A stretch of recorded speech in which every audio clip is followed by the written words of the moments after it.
विधान भवनात शिवसेना आमदारांमध्ये राडा झाल्याचं कळतंय। कर्जतचे आमदार महेंद्र थोरवे आणि मंत्री दादा भुसे यांच्यात राडा झाल्याची माहिती कळतेय, तर विधिमंडळाच्या लॉबीमध्ये दोघांमध्ये देखील धक्काबुक्की झाली आहे। भरत गोगावले आणि मंत्री शंभूराज देसाई यांनी यावेळेस मध्यस्थी केल्याचं कळतंय, तर दोघांच्या भांडणानं विधिमंडळाच्या लॉबीत खळबळ देखील उडाली होती।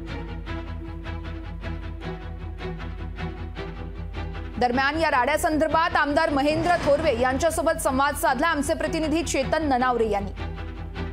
शिवसेनेचे आमदार महेंद्र थोरवे आणि मंत्री दादा भुसे यांच्यामध्ये तूतू महिने झाल्याची बातमी समोर आली आणि एकच खळबळ विधानमंडळात माजली, कारण आज अर्थसंकल्पीय अधिवेशनाचा शेवटचा दिवस आहे। नेमका थोरवेंना राग का आला, नेमकं त्यांचं कुठलं काम अडलं, लोकउपयोगांसाठी आमदारांना मंत्र्यांच्या मागे का जावं लागत आहे, त्याच्या संदर्भात बातचीत करण्यासाठी आपल्या सोबत स्वतः महेंद्र थोरवे आहेत। दादा भुसेंकडे माझ्या मतदारसंघातील एक काम त्यांना सांगितलेलं होतं। 2 महिने त्या कामासंदर्भात मी सातत्याने त्यांना सांगत होतो की दादा हे काम बोर्ड मीटिंगला घ्या, आणि त्या संदर्भात मी मुख्यमंत्री महोदय शिंदे साहेबांना सुद्धा भेटलो आणि साहेबांनी तात्काळ दादा भुसेंना फोन करून सांगितलं की ते काम तुम्ही बोर्ड मीटिंगला घ्या।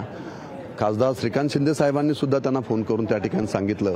माझे आमदार भरत गोगावले यांनी सुद्धा 2 वेळा त्यांना फोन करून त्या ठिकाणी भेटून प्रत्यक्ष आम्ही दोघांनी पण भेटून सांगितलं।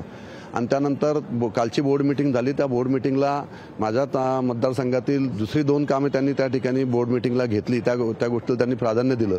आणि जे काम मुख्यमंत्र्यांनी सांगून पण, आणि मी आमदार त्या मतदारसंघाचा असून सुद्धा माझं काम जाणीवपूर्वक त्यांनी त्या ठिकाणी घेतलं गेलं नाही। आणि मी त्यांना आज त्या गोष्टीचा जाब विचारला की दादा 2 बाकी कामं तुम्ही बोर्ड मीटिंगला घेतली, माझं काम त्या ठिकाणी का घेतलं नाही, तर मला त्यांनी थोडं उद्धटपणे उत्तर दिलं आणि मला अशा पद्धतीने विचारायचं नाही अशा पद्धतीने ते बोलले। त्या गोष्टीचा माझा राग अनावर झाला की अरे आम्ही आमदार आहोत, आम्ही विचारतो तर तुम्ही मंत्री आहात, तर आम्ही तुमच्याकडेच पाठपुरावा करणार, तुम्ही त्या खात्याचे मंत्री आहेत म्हणून तुम्हाला आम्ही त्या ठिकाणी विचारलं। या 4.25 वर्षामध्ये 4 वर्षामध्ये दादा भुसेंकडे कोणतंही काम मागायला मी आतापर्यंत त्या ठिकाणी गेलेलो नाही। मला तो माणूस चुकीच्या पद्धतीने काम करत असल्यामुळे मला तो माणूस आवडलेला नाहीये। आणि मी हे स्पष्टपणे जाहीरपणे सांगतोय की मी 2 वेळा मागच्या ज्यांच्याकडे जे खातं होतं त्यावेळेस पण त्यांना एक काम सांगितलं, त्या कामात सुद्धा त्यांनी चुकीच्या पद्धतीने उत्तरं दिली आणि तेही काम त्या ठिकाणी केलं नाही। हे काम मी शेवटला मुख्यमंत्री महोदयांना सांगितलं, पण इथेही पण त्यांची तीच परिस्थिती होती।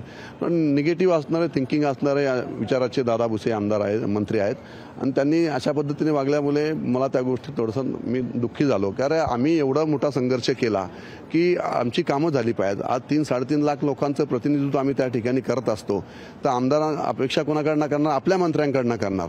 हे तर भारतीय जनता पार्टीचं किंवा राष्ट्रवादीचं आता सरकारमध्ये असणाऱ्या एका मंत्र्यांनी केलं असतं तर मी शांत बसलो असतो की बाबा कदाचित त्यांना, पण माझाच मंत्री माझं काम करत नाही, त्या गोष्टीचं दुःख जास्त आहे। महाविकास आघाडी सोडताना तुमचं हेच नेमकं शल्य होतं की कामं होत नाहीयेत। आता स्वतः मुख्यमंत्र्यांनी सांगितल्यावरती, तुमचे नेते खासदार श्रीकांत शिंदेंनी सांगितल्यावरती कामं होत नाहीयेत। हा तुमच्या एकट्याचाच अनुभव आहे दादांच्या बाबतीत की बाकी आमदारांचा सुद्धा असा अनुभव आहे? नाही, दादांच्या बाबतीत बाकी सुहास खांदे पण सांगतील, बाकी आमदार पण सांगतील। दादांच्या बाबतीत दादा भुसे हे आमदारांना एकदम चुकीच्या पद्धतीने ट्रीटमेंट त्या ठिकाणी देतात, हे चुकीचं आहे। ज्या पद्धतीने आमचे मुख्यमंत्री काम करतात, प्रत्येक आमदारावर तेवढंच प्रेम करणारा नेता म्हणून आम्ही त्यांच्याकडे पाहतो आणि ते आम्हाला सगळ्यांना मदत त्या ठिकाणी करत असतात। पण आमच्या त्या मंत्री दादा भुसेंनी सुद्धा याचा बोध घ्यावा असं मला वाटतं। पण नेमकं असं कुठलं काम होतं, कारण तुम्ही जसं सांगितलं की तुमच्या शेजारच्या मतदारसंघातली कामं होतात, मात्र तुमचं काम अडकून ठेवलेलं, स्वतः मुख्यमंत्र्यांनी आदेश दिल्यानंतर हे काम होत नाहीये, असं कुठलं काम आहे नेमकं? MSRDC मधील त्यांच्या खात्यातलंच ते काम आहे आणि त्यांना ते 2 महिन्यापासून ते बोर्ड मीटिंगला घ्या म्हणून मी त्यांना सांगितलेलं होतं आणि ते घेतो म्हणून बोलले आणि त्यांनी ते काम जाणीवपूर्वक घेतले नाही। पण त्याच खात्यातली दुसरी 2 कामं 2 लोकांची, ज्यांचा काही संबंध नाहीये, त्या 2 लोकांची कामं बोर्ड मीटिंगला घेतली त्यांनी आणि त्या कामाला प्राधान्य दिलं। मग मी मतदारसंघाचा आमदार असून माझ्या कामाला प्राधान्य त्या ठिकाणी दिलं गेलं नाही, म्हणून आमच्या दोघांमध्ये शाब्दिक तुझी चर्चा झाली। पुन्हा तुम्ही दादांची तक्रार मुख्यमंत्र्यांकडे करणार आहात, कारण त्यांचं मंत्रिपद बदलावं अशी तुमची अपेक्षा आहे का?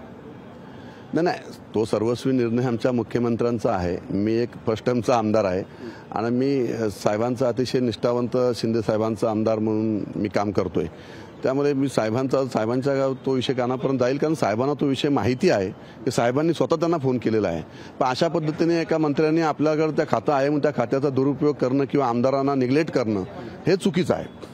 पण आता एक शेवटचा प्रश्न विचारतो, एकंदरीत सरकारमधील आणि स्वतः शिवसेनेमधील जर आमदार आणि मंत्रीच भिडत असतील तर मग इतर आमदारांनी कोणाच्या तोंडाकडे पाहायचं असं तुम्हाला वाटतं? नाही, असं नाही आहे. म्हणजे त्याचा चुकीचा अर्थ काढू नका, कारण सरकार अतिशय सक्षमपणे काम करत आहे. राज्याचे मुख्यमंत्री एकनाथजी शिंदे साहेब, उपमुख्यमंत्री देवेंद्रजी फडणवीस साहेब, उपमुख्यमंत्री अजितदादा पवार साहेब अतिशय सक्षमपणे या महाराष्ट्राला पुढे घेऊन चाललेले आहेत. परंतु ज्या पद्धतीने बाकी मंत्री काम करतायत, बाकी सगळे उपमुख्यमंत्री काम करतायत, दादा भुसेंनी याचा बोध घ्यावा. निश्चितच ते होते महेंद्र थोरवे. कॅमेरामॅन राजेश मन्यारसह मी चेतन नावरे, मुंबई. लोकशाही मराठी ऐका, पहा, जागरूक रहा.